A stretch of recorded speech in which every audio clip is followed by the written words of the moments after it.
قاعدة بقلب في الفيس بلا هدف من بعد ما اتخرجت من الكلية وحياتي بقت فاضية لحد كبير، فبلجأ لأحسن وسيلة تضيع وقت وهي مواقع التواصل الاجتماعي. لقيت بوست محتواه مسابقة بين أعضاء الجروب بيشوفوا فيها شكل البروفايل الأحلى، فالحماس أخدني جدا واعتبرتها حاجة مهمة، وعلقت وقلت قد التحدي.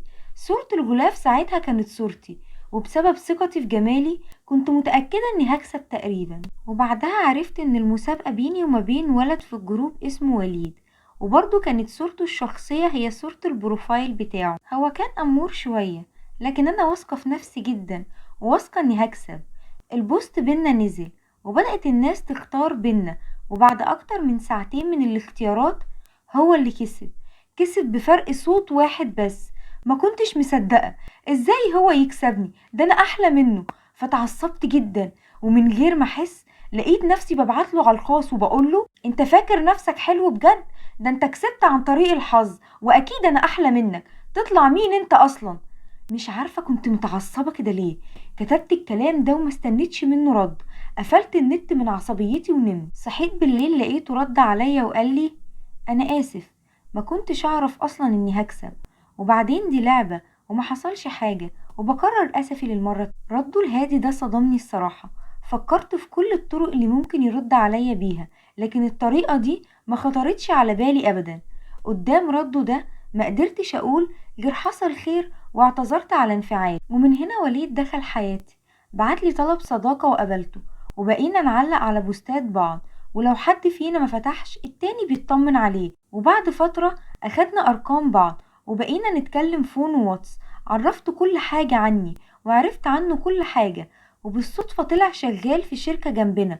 قلتله انا عارفاها وهعدي عليك واشوفك وانت بتشتغل، واتفقنا على ميعاد، وفعلا اتقابلنا. اعجبت بيه قوي، ومن بعد المرة دي بقينا بنتقابل باستمرار، وبقينا في حياة بعض بشكل كبير قوي.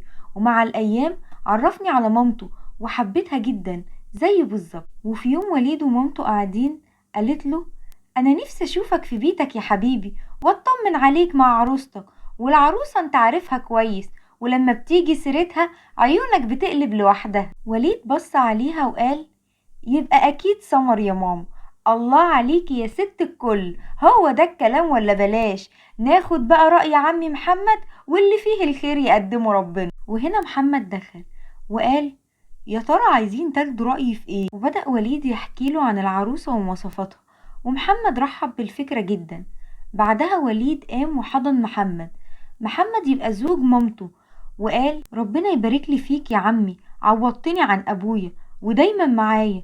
ان شاء الله هحدد ميعاد مع سمر وربنا يقدم اللي فيه الخير. وليد كلمني في نفس اليوم، وكان اول مرة يحكي لي عن زوج مامته. اي نعم انا كنت عارفة ان والده متوفي، بس عمره ما كلمني عن جوز مامته قبل كده. بدأ يحكي لي عنه وقد ايه هو انسان كويس، وانه عوضه عن غياب باباه، وقال لي كمان انه عايز يتقدم لي ومستني ميعاد علشان يجي هو واهله.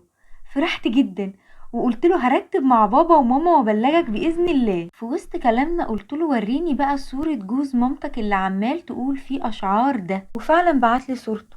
وهنا كانت صدمتي الحقيقية. فضلت اساله كتير انت متاكد ان هو ده؟ متاكد ان هو ده جوز امك؟ ايوه يا بنتي، في ايه مالك؟ مفيش. وقفلت نت بسرعة، مش عارفة اعمل ايه ولا افكر ازاي. معقول ده حقيقي؟ بصيت للصورة ومصدومة. الراجل ده يبقى ابويا؟ اكيد مستغربين، انا كمان زيكم بالظبط. ابويا؟ ازاي؟ ده هو وامي بينهم قصة حب جامدة جامدة جدا، دايما بيحكولي عنها، وقد ايه تعبوا علشان يكونوا سوا. بس ازاي؟ يا ترى حبه لامي خلص؟ طب حتى لو كده هي عملت ايه علشان يعمل فيها كده؟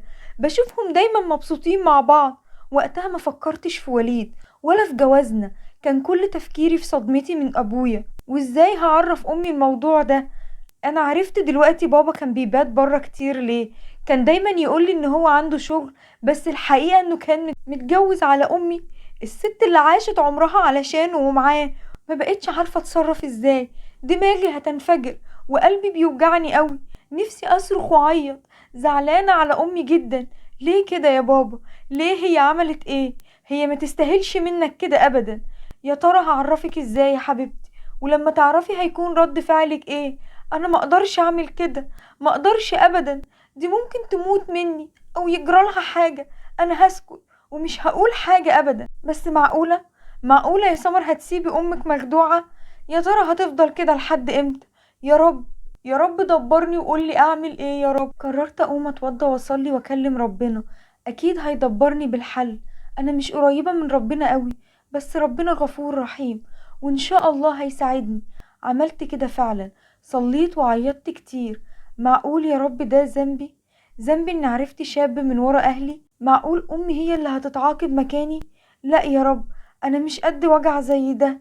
يا رب ساعدني والهمني الصواب. نمت على كده وصحيت الصبح وانا مقررة هعمل ايه. كلمت بابا في التليفون. بابا، ممكن نتقابل دلوقتي في الكافيه اللي جنب البيت؟ رد عليا وقال لي يا سمر انا جاي كمان كام ساعة. معلش يا بابا، انا محتاجة اتكلم معاك بعيد عن البيت. قلتها بكل حرقة ووجع قلب. قال لي حاضر، ونزلت قابلته. اول ما شفته ما استنيتش يقول اي حاجة. واجهته على طول. بابا، انت متجوز على ماما؟ انت ازاي قدرت تعمل كده؟ راح فين حبكم؟ وهنا دموعي نزلت. راح فين كل الكلام اللي كنتوا بتحكولي عنه؟ راح فين قصة حبكم؟ قال لي اهدي يا بنتي واسمعيني. اهدى ايه واسمع ايه؟ وانت هتبرر بايه اصلا؟ مفيش حاجة تتقال بعد اللي انت عملته. لا في.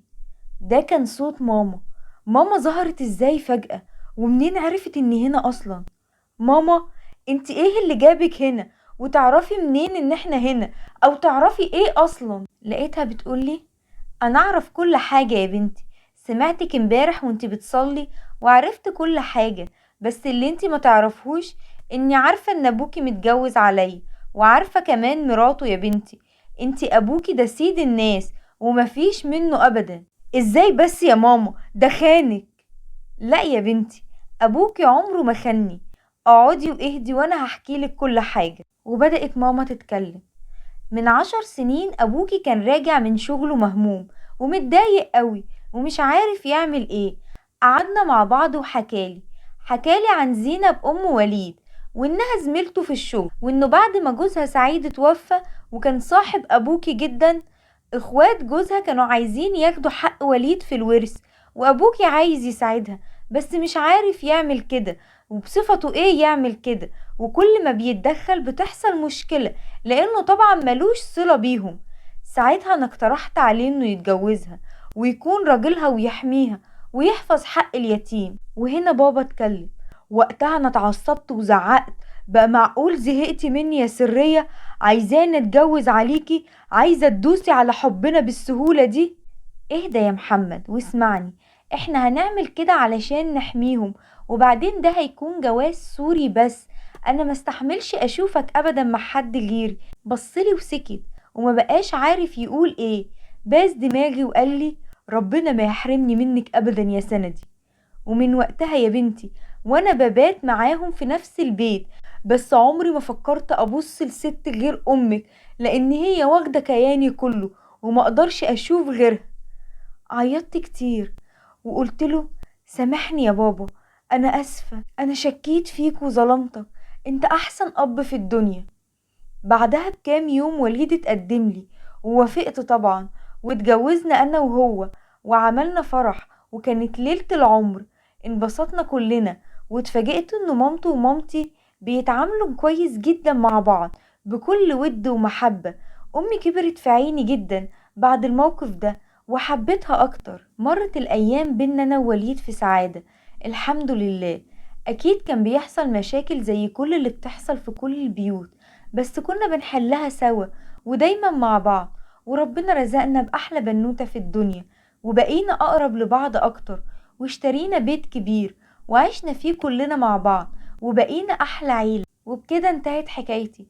بس مش معنى انه حكايتي كانت حلوة اننا نثق في مواقع التواصل الاجتماعي ونجري كلنا نعمل كده. لا طبعا، ما ينفعش. أغلبية الناس اللي على المواقع دي وشوش كدابة، تحتها حاجات مستخبية كتير. وياريت ما تنسوش تشتركوا في القناة وتفعلوا زر الإشعارات علشان يوصلكم كل جديد، وتتابعوا صفحتنا على الفيسبوك.